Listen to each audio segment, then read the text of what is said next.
seemed to be a conversation William was having with himself.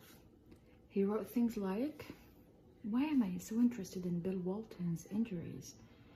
Am I just trying to catch up with the present day? Is that enough? How could my father and so many other men in Boston hate Russell so much? I can't even bear to write about what happened to his home there. This is really one of the best parts of this book so far. I like Hello Beautiful. I started listening to it on Audible, and then I borrowed the book from the library to read and listen at the same time. And sometimes I just go back to sections like this one. This part where Sylvia basically goes and reviews the book that her brother-in-law is writing. And this is a one-on-one, one-to-self conversation. The footnotes seem to be a conversation William was having with himself. He wrote things like, why am I so interested in Bill Walton's injuries? Am I just writing to catch up with the present day? Is that enough? Where's the science on why these men grow so tall when their parents are so often short? There is no threat to this project. This is terrible.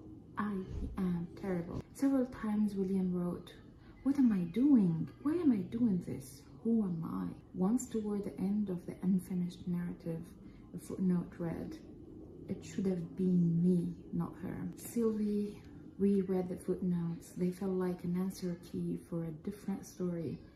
Not the history of basketball they were so attached to. What did it should have been me, not her mean?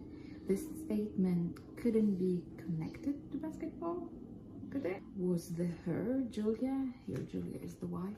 The anxiety embedded in the question made Sylvie shiver, and the bus rattled beneath her as if in agreement. Charlie had said to Sylvie, we look out the window or into ourselves for something more. In these footnotes, William was looking inside himself, but what reflected back was apprehension and uncertainty. Who am I? William didn't seem to recognize the person in the mirror, or perhaps he did not see anyone there. Sylvie remembered the last time she stood in front of Rose and the feeling that she was disappearing. Sylvie had felt that way to some degree every minute since her father died.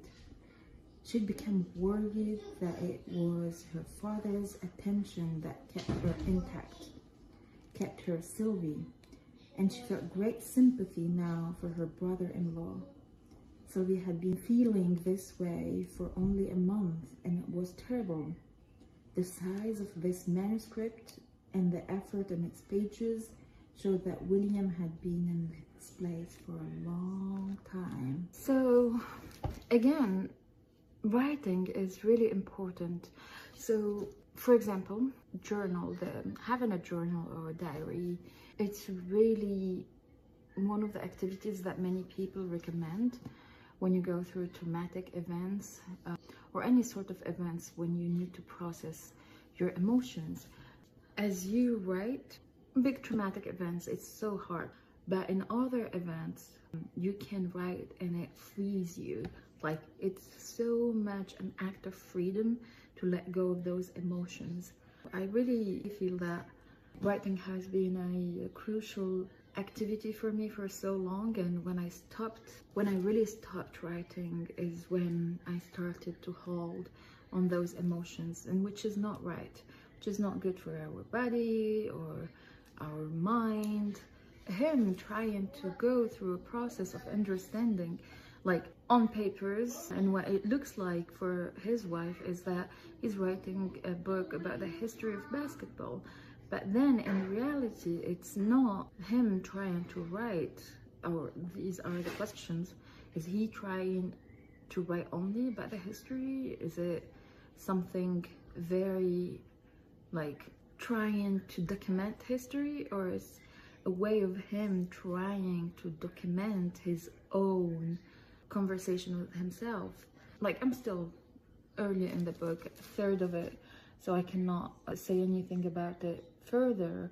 But it's very important to, while reading or writing, to process, to get a time and you process what you're reading, why they are trying to tell you this. You reflect and you cross that with your real life.